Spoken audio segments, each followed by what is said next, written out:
अगस्त 18 अगस्त 2024 रविवार। पहला पाठ सुक्ति ग्रंथ अध्याय 9 पद संख्या 1 से 6। प्रजा ने अपने लिए घर बनाया है, उसने 7 खंबे खड़े किए हैं, उसने अपने पशुओं को मारा, अपनी अंगूरी तैयार की और अपनी मेज सजाई है। उसने अपनी दासियों को भेजा है और नगर की ऊंचाइयों पर यह घोषित किया, जो भोला भाला है वह इधर आ जाए, जो बुद्धिहीन है उससे वह कहती है, आओ मेरी रोटी खाओ और वह अंगूरी पियो जो मैंने तैयार की है।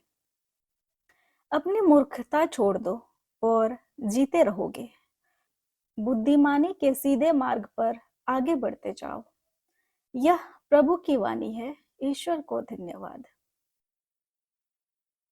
दूसरा पाठ एफेसियों के नाम संत पौलुस का पत्र अध्याय 5 पद संख्या 15 से 20। अपने आचरण का पूरा ध्यान रखें, मूर्खों की तरह नहीं बल्कि बुद्धिमानों की तरह चलकर वर्तमान समय से पूरा लाभ उठाएं, क्योंकि ये दिन बुरे हैं।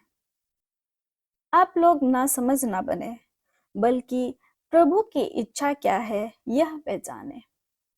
अंगूरी पीकर मतवाले नहीं बने, क्योंकि इससे विषय वासना उत्पन्न होती है, बल्कि पवित्र आत्मा से परिपूर्ण हो जाए।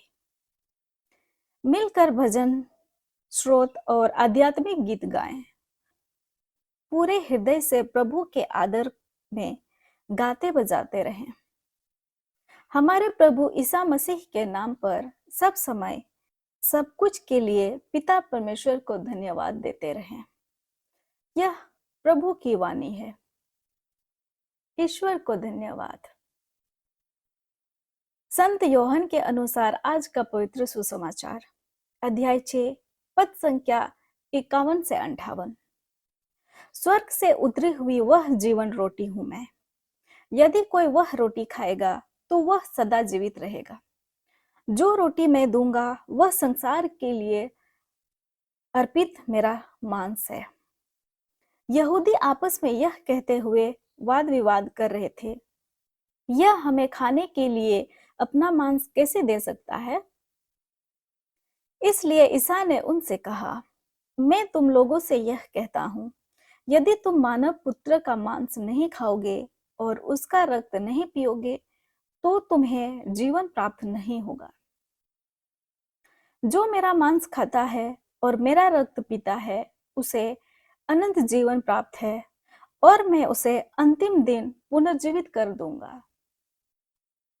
क्योंकि मेरा मांस सच्चा भोजन है और मेरा रक्त सच्चा पेय। जो मेरा मांस खाता है और रक्त पीता है वह मुझ में निवास करता है और मैं उसमें। इस तरह जीवंत पिता ने मुझे भेजा है और मुझे पिता से जीवन मिलता है, उसी तरह जो मुझे खाता है उसे मुझसे जीवन मिलेगा। यही वह रोटी है जो स्वर्ग से उतरी है। यह उस रोटी के सदृश नहीं है जिसे तुम्हारे पूर्वजों ने खाई थी, वे तो मर गए, किंतु जो यह रोटी खाएगा वह अनंत काल तक जीवित रहेगा। यह हमारे प्रभु यीशु ख्रिस्त का सुसमाचार है। ख्रिस्त की जय। तो आइए आज के तीनों पाठों पर मनन चिंतन करते हैं। कभी कभी हम भी हमारे जीवन में किसी के द्वारा कही गई सच्ची बातों को आसानी से स्वीकार नहीं कर पाते हैं। हमें उनके द्वारा कही गई बातों पर शंका होती है। हम उनके बातों को गलत साबित करने की भी कोशिश करते हैं। हम उनकी बातों के कारण उनकी निंदा करने लग जाते हैं। इसी प्रकार की स्थिति का सामना प्रभु यीशु भी अपने जीवन में किया।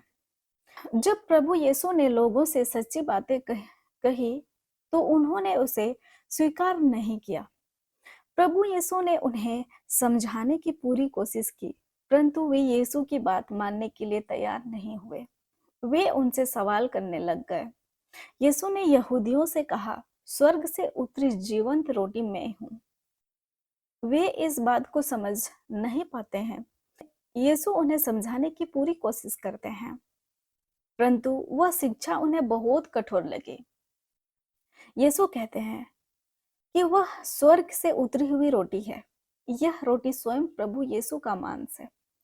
उन्हें इस रोटी को ग्रहण करना बहुत आवश्यक है। इसके सेवन के द्वारा उन्हें अनंत जीवन प्राप्त होगा। यह रोटी आध्यात्मिक रूप से उन्हें शक्ति प्रदान करती है। यह बहुत जरूरी था। इसलिए प्रभु यीशु इस धरती से विदा होने से पहले अपने अंतिम भोज के समय इस संस्कार की स्थापना की एवं शिष्यों को इसे करते रहने का आदेश दिया।